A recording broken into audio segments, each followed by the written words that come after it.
sou o atirador Daniel do Tiro de Guerra 04030 e hoje estamos aqui com o pracinha, o ex-combatente da FEB da Segunda Guerra Mundial, o senhor Aduílio Gomes de Oliveira. Senhor Aduílio, é um prazer recebê-lo aqui. Igualmente. Okay?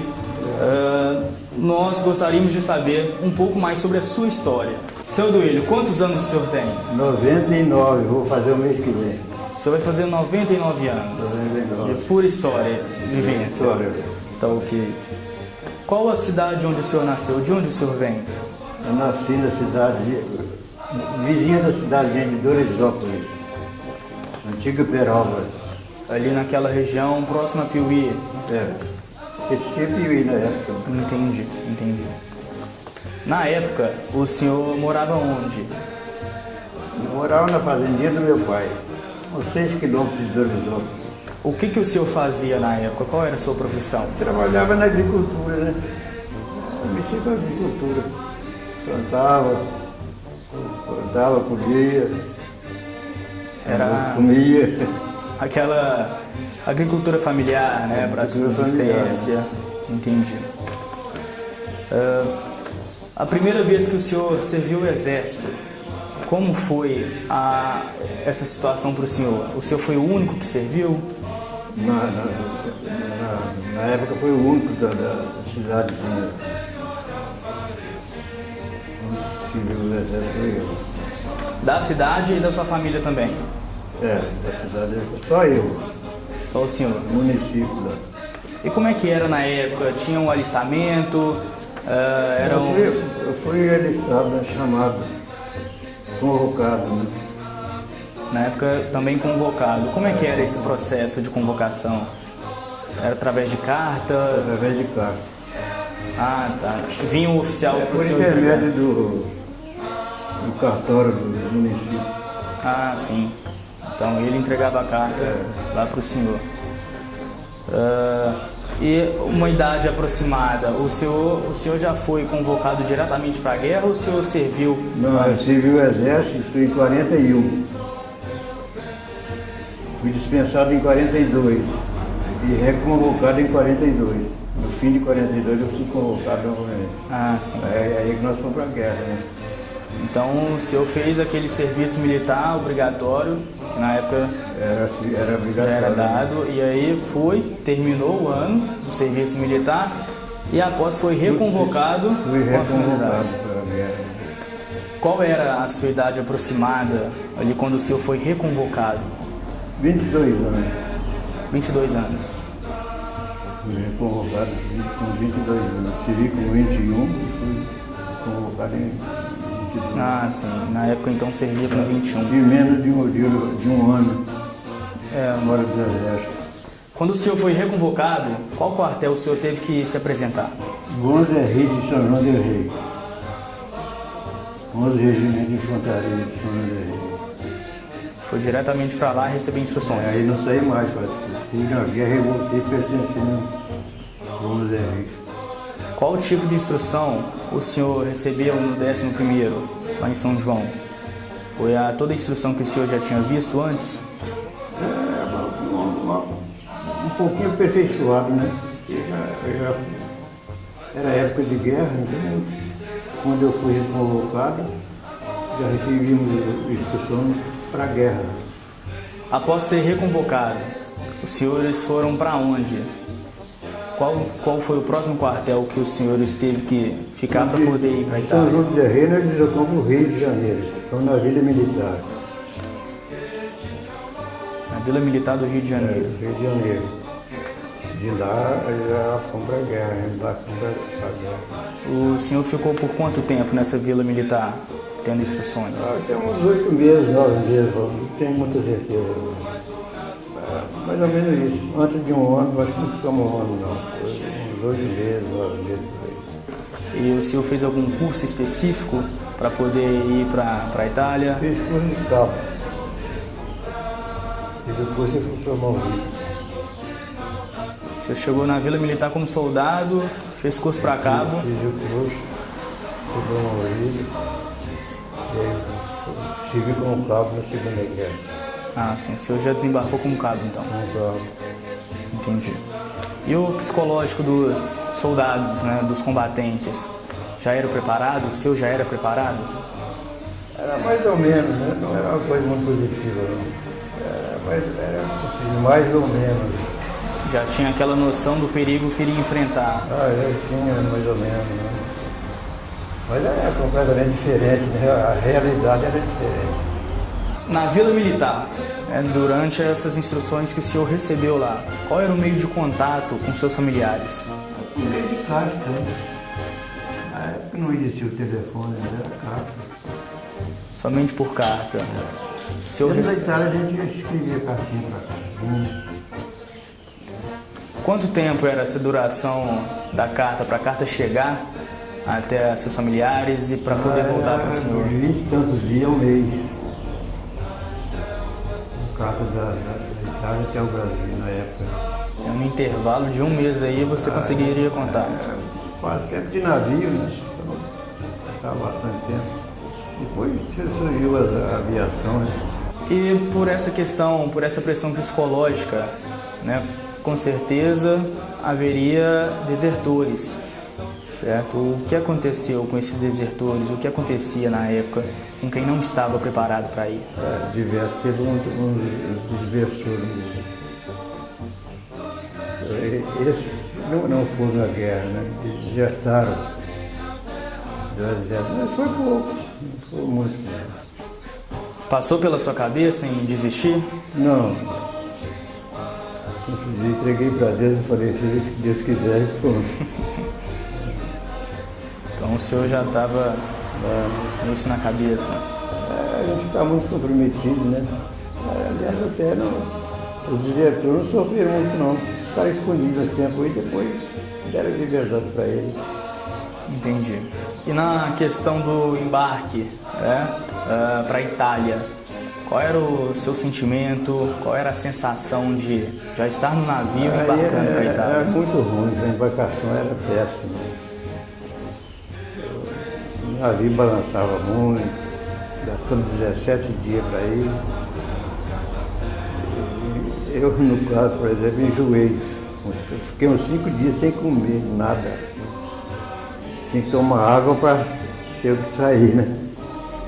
Então foi uma viagem muito ruim. Então houve bastante enjoo, né, por parte dos soldados aí, por conta do mar, né?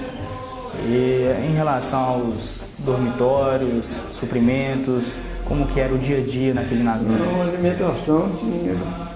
Americano era muito controlado, né? Nossa alimentação já passou a ser americana.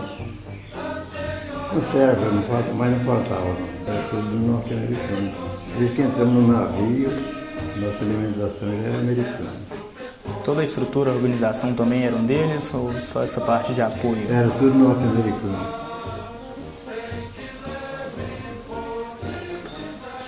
A turma do navio que fazia tudo. O brasileiro apenas era o hóspede do navio.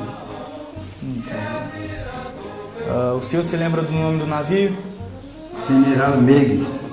E, seu Duílio, em relação ao desembarque, quando o senhor pisou na Itália, qual era a sua sensação, suas memórias, o que o senhor de fato sentiu? Eu não me preocupava muito com isso, mas não, estava entregue, né? Nós desembarcamos em Nápoles, e de Nápoles já saímos do navio e pegamos a barcaça até Livorno. Lá que nós pisamos na terra. Livorno, aí fomos para o Campo do Rei, em Pisa, aquela torre pendida. Quando os senhores desembarcaram em Nápoles, né? Desembarcaram no porto de Nápoles, certo? Quem os recebeu? Os americanos. Os caminhões de guerra já estavam estacionados. Saímos do navio, entramos nos caminhões de guerra e fomos para o Campo do Rei, em Pisa. Então toda a organização também era um norte-americano, todo o auxílio. Então em Nápoles pegaram os caminhões, as barcaças. Em Nápoles pegamos as barcaças e fomos. Foram 3 dias de viagem até onde desembarcamos. Além dos 17 dias de navio, mais 3 dias Mais 3 dias para poder desembarcar. de Nápoles a Lisboa. Em relação aos armamentos, eram brasileiros ou também o senhor recebeu auxílio? O armamento era tudo americano. Quem não precisava tinha que ter um fuzil na mão. E o abastecimento de munição era coisa.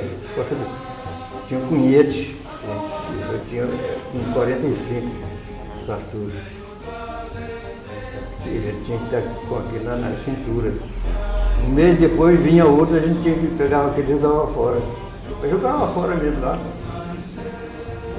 Não tinha que utilizar. Jogava fora e pegava um novo. Um mês depois. O americano, francamente, o brasileiro não é muito chegado ao americano, não. Mas o americano deu assistência na Segunda Guerra, a Força Expedicional, coisa impressionante. Faltou nada para nós. Faltou munição, faltou alimento. Entendi. Então, de fato, receberam um grande auxílio, né? Os norte-americanos. Houve uma questão de troca de fardamento. Como isso ocorreu? O americano nos deu um fardamento contra frio. O fardamento nosso foi daqui do exército. Então lá, na época, estava muito frio. Nossa roupa era de lã. Aí depois que acabou a guerra, nós ficamos com a mesma roupa. Só com lá com um pouquinho de ajuda do americano de fardamento. Em relação ao primeiro combate, quando de fato o senhor entrou pela primeira vez em confronto, qual foi a sensação? Em confronto mesmo, eu só trabalhei da nossa infantaria à artilharia. Trabalhei naquele meio ali, levando munição para a artilharia e alimentos. Então eu trabalhei praticamente naquele meio. Depois eu fui transferido para o serviço de abastecimento.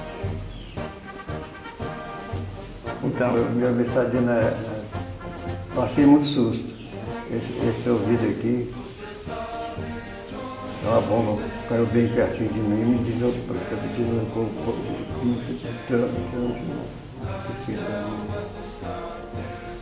Então, onde eu fiquei meio. Me conte um pouco mais sobre essa história da bomba. A bomba foi o seguinte: nós fomos levar munição para os metralhadores que estavam na encosta. Eu e o tenente. Aí, e a nossa artilharia tirava. Nós recebíamos instrução para deitar quando o simbilar da granada. Né? Nossa artilharia atirava e eu deitava. Aí o tenente, não, essa é nossa, ela vai. Ele acabou de falar, veio do alemão. Caiu uns 15 metros, aí eu deitei, a possibilidade dela é completamente diferente, né? Eu deitei, ela explodiu uns 15 metros de mim. Passou um estilhaço nas minhas costas, ele começou até a ferir um pouquinho as costas, mas não pegou. Se eu tivesse ficado em pé, eu tinha levado.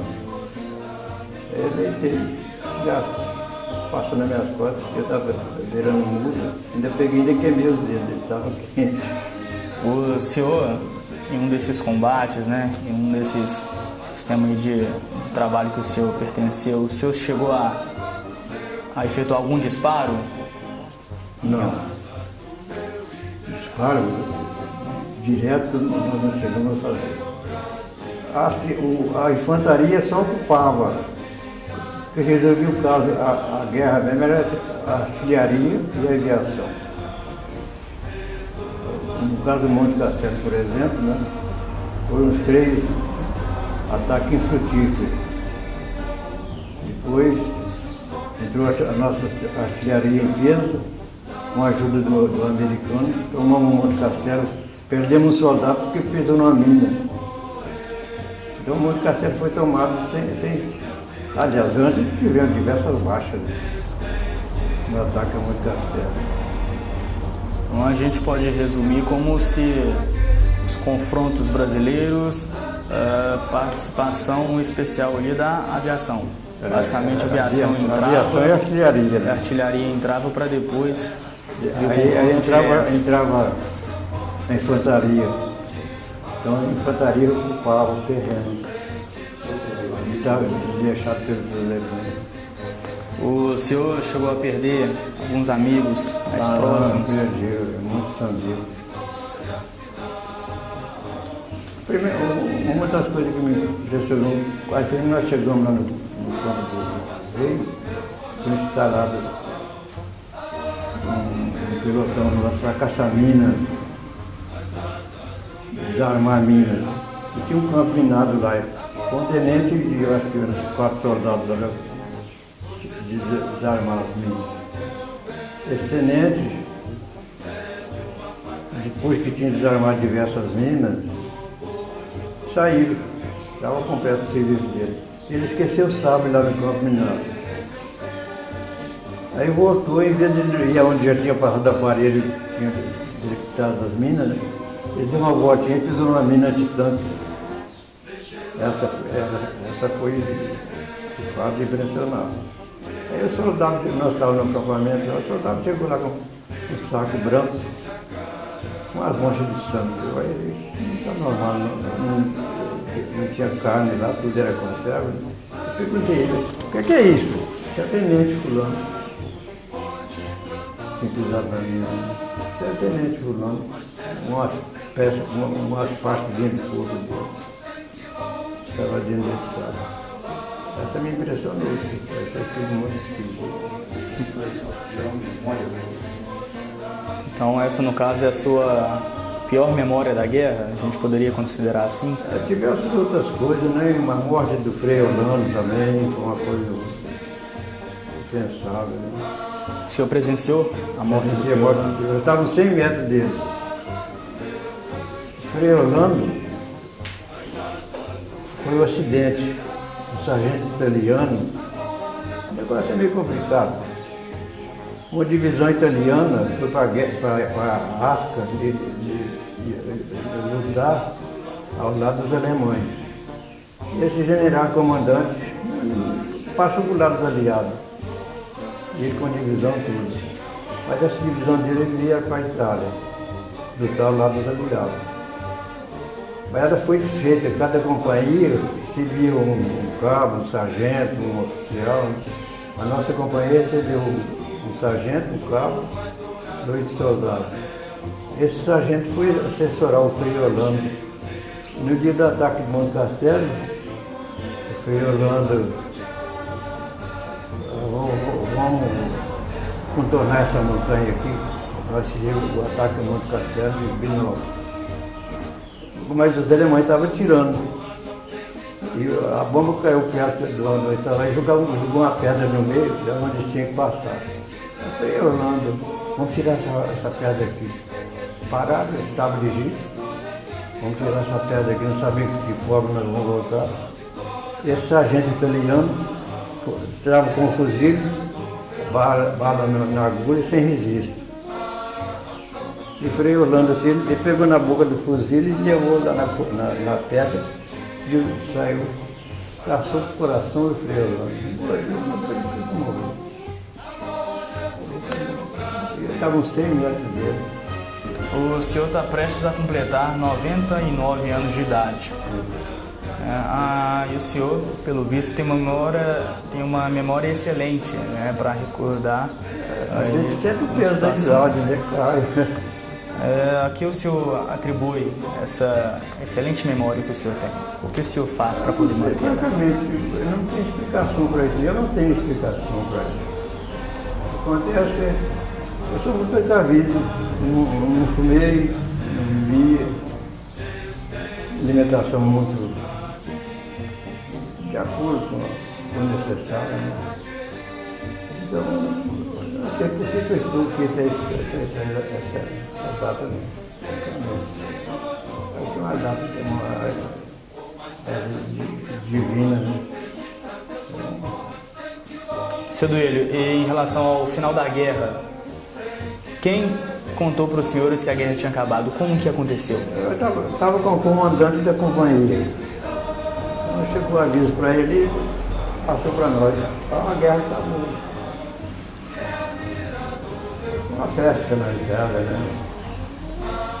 Assim que terminou a guerra, a Itália imediatamente ficou sabendo, porque de norte a sul, que a guerra tinha acabado.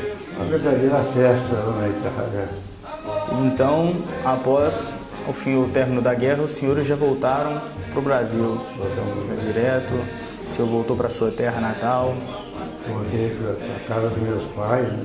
Como que foi esse encontro com seus pais? Foi impressionante, né? Porque eles acharam que a gente não voltava, né? Foi uma recepção muito calorosa, né? Uma coisa impressionante, né? A vizinhança toda foi lá me visitar.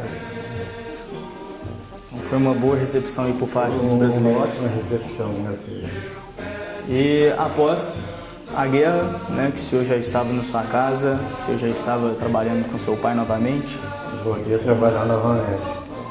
Depois eu trabalhei no comércio também um pouco. Uns 4, 5 anos trabalhei no comércio. Já fui bem sucedido. E depois comprei um sítio, fui plantar café. Depois eu fiz uma lagoinha de café. Fui bem sucedido também, teve os percalços, umas coisas que se agarravam na lavoura, mas deu para fazer alguma coisinha. E essa promoção como segundo tenente reformado, quando se deu? Isso deu depois de 35 anos que eu tinha desligado da vida. Depois de 35 anos. Muitos pracinhas que combateram na Segunda Guerra Mundial têm muitos flashes, né, memoriais em relação aos acontecidos da guerra. Isso acontece com o senhor? Não, tem essa coisa. Às vezes a gente decai um pouco, relembrando esse passado. A gente decai um pouquinho. Mas luto contra por esquecer e estou na vida, né? Seu Duílio, queria agradecer ao senhor. Muito obrigado por participar. É um prazer para mim. Desejo para o senhor muitos anos de vida, que o senhor continue esse pracinha guerreiro, forte, ok? Que o senhor sempre foi e simpático do jeito que o senhor é. Muito obrigado. Eu agradeço, foi uma honra para mim. Pode dar algumas falhazinhas, mas foi uma grande honra. Então essa foi a entrevista com o senhor Duílio Gomes de Oliveira, pracinha da Segunda Guerra Mundial, pracinha da FEB. Foi uma honra para mim ter conversado com este senhor e ter aprendido um pouco mais sobre a história dele, que para mim foi um exemplo. Muito obrigado a todos por assistir. Nossa vitória final, que é mira do meu fuzil, a ação do meu corral, a água do meu cantil, as asas do